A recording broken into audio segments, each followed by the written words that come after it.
Handa na ang entablado sa NBA Playoffs Conference Finals. Ito ay matapos ipanalo ng Indiana Pacers at Minnesota Timberwolves ang kanilang Game 7 itong Lunes ng umaga, oras sa Pilipinas. Yan ang ulat ni Rafael Bandairel.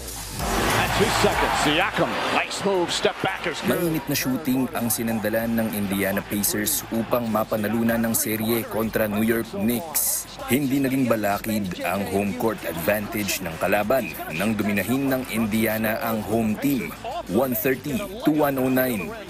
Sinamantala rin ng Pacers ang kawalan ng ilang key players mula sa panig ng New York. Noong second half, nakatamo ng hand injury at hindi na nakapaglaro ang star guard na si Jalen Brunson.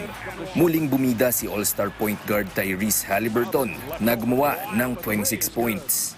I knew, today's Game 7, I'll know the clip, have no regrets because I would hate to, be pissed all summer about not shooting the ball today. So, for me, it was just about coming out playing the right way. Sa Western Conference naman, isang umaatikabong come-from-behind win ang nasungkit ng Minnesota Timberwolves. Matapos mabaon sa 20 puntos na pagkakatambak, unti-unting tinabas ng Timberwolves ang kalamangan ng Denver Nuggets kasunod ng kanilang 54-24 scoring run noong second half. Ang final score, 98-90. Malaking bagay sa panalo ang 23 markers at 12 rebounds ng All-Star big man na si Karl Anthony Towns.